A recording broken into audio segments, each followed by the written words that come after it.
Abana mawulire mwenna abali wano bali wano nanjogera okuva ku ntobo y'omutima gwange.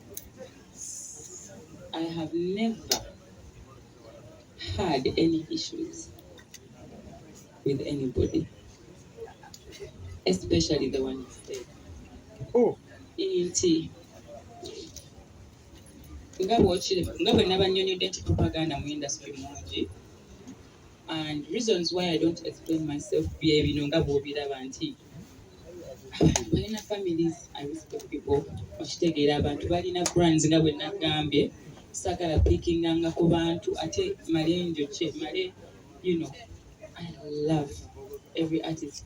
I love them. I support them. Never seen a meeting. I've never had any issues with anybody. And I wish Rema in a concert. I wish her the best. Support her. Ngabiri musatu. Mumali, Galumu, Mujeko Africana. Sheraton, that is 23rd. Galumo, Mujeko Africana. We have enough space. We have enough love. We have enough people. Fans bandi. Yeah. They love us. And you, ojako sanganga abantu bonna basinga ave wono yadde wasaha yagende walutalo yadde wa Jazmine. Yoloza baba bachuka. So, I wish Rema the very best. If I had no concert, I would have attended her show. Rakubanti nina concert, I cannot attend. Wow. Media, but then Sally was a maybe watch it to Chiriki. Yeah? Okay, we go ahead. Okay.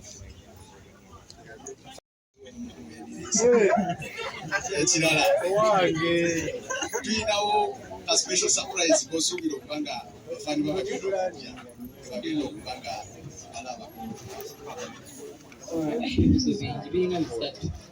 So cancel a surprise cake as being over. A special surprise, like I told you, I am out doing myself. Jangu pusho. Oyagala just say biam. Bola be ujagala mbasa nga bw'okyogedde ka surprise. Okitegeera esoba bimujje mujapira babyonna. Sigenda kwogera linnya lyaba eryamuyimbi yenna nga nziramu question eyo naye. I'll tell you one thing. I'll give you one answer and egenda ku bera byonna sijja biddamu ngenda ku answer. Abayimbi bonna right now abaliwo. Abasinga bemmanyi mikwano gyange and that's it. I am not dating in the industry. Okay. Are you serious? LJ, by name Savita in Colony Vision Group. Twagala otunyonyolemuko oba otubuuliremuko wenga ku Lydia. Abuzibu ki bw'olina ne Rema namakula? Of course, when Go ahead. of course, when we talk about the federation, we can talk about the likes of Eddie Kenzo, Naba Mudirira. So how?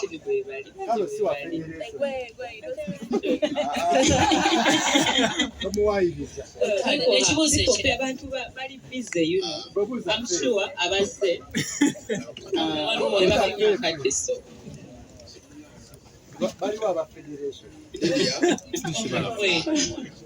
Kale, go ahead, please. Lydia, ekisooka njagala kwebaza okubanga okoze music omulungi inspirize ba artist abalala.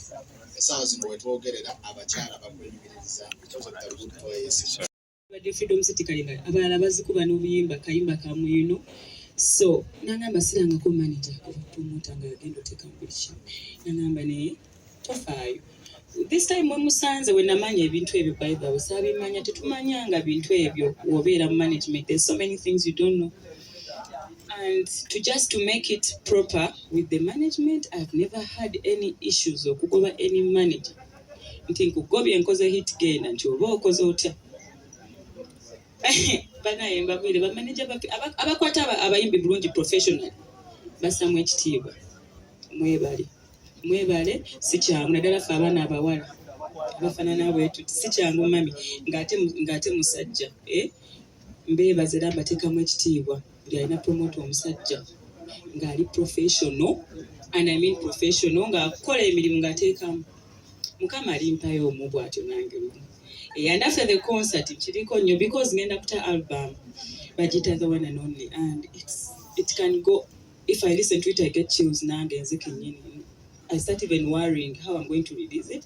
So I hope one day I can get I went so anotandikira mami kuchiri. I have the most beautiful album that people will listen to this year.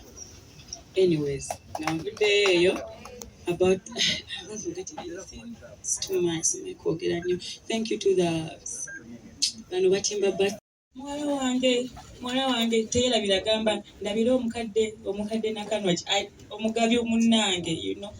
I love that you love my mama. Teta nabana mu meeting bayogerako ndoza kusimu or something, but era plan yange ya 6 wajukira we yaweze emyaka 6 nali njagala kuleeta kubanga guess what gwe gwasinga okwange era agamba mugabi munnange Irene tubeera ku party Christmas biki bwe batakuba vayonzi ne vayo mama wange tanyumirwa okitegera ate amaganda agakuba. So mami webali kubeeranga, you don't judge me, you've never judged me.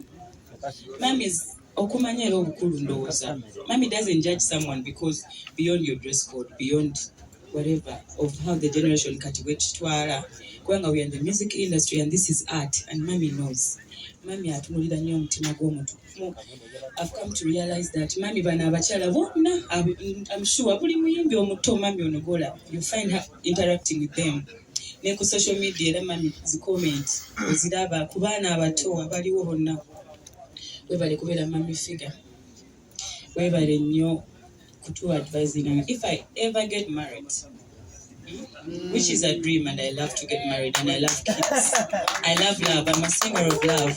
I'm the queen of love, so I love love. Mami nga wenda ba comments baziteka ku social media relationship advices have mami ono kaya ndowooza gowe kali super qualified to give anyone of us abayimbi. Mami obufumbo bwobadde muzengo wewuunya emyaka gyonna nzijukira akayimba ke nali njagala edda nga nsoma akokewa naye abasajja. Since I was really young, mami kikulaga nti n'ebizibu byabaddemu na buli kimu mami has kept on tava mu bufumbo. This is a big inspiration. You don't know, olaga abantu abamanyi nti abayimbi tebafumbirwa nti kisoboka, era kisoboka. Amwetegedde ng'ofunye soulmate wo kisoboka. Mukama akuwangaaze. Papa mwagala nnyo. I'll be so honored to see him on the show with you and the family.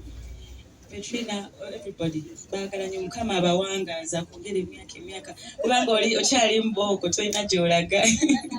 Kwagala nnyo. If I talk, I'll take tomorrow forever. So I'm trying to okugendeza. Chico ne Madrat yabagatta. I was a fan of you guys since you guys muchimanyi.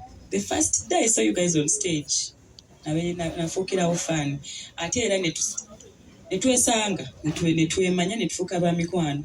Mwebale nnyo kubeera bakwano bange nabakubira akasimu teba mubalaba webali. That shows a lot. I'm eternally proud of you. You are, I think you're even my favorites, you know. So comedians, mukama abawangaze era abagaga bafu. Mami Brenda, ye emboozi zaffe nazo mpanvu nga bwe yabanyonyodde sijja kuddamu Mami Brenda oyo. Essimu zino message omuntu anjagala ennyo nga I don't even know how it came. Naye oyo mukyala mwanjagala Mami Brenda. Ate twesanga nnyo nga travelinze ffenna, like we've been to countries together. Miss Uganda nga yakatandika Mami Brenda oyo yampa nga sinabafuna luyimba lwakale paka kati nyimba ku Miss Uganda. Ndowooza yokka gye saayimbyeko yeeno ndalize kuba siri or something, but era invited ja. Mami, words of encouragement I have from people in the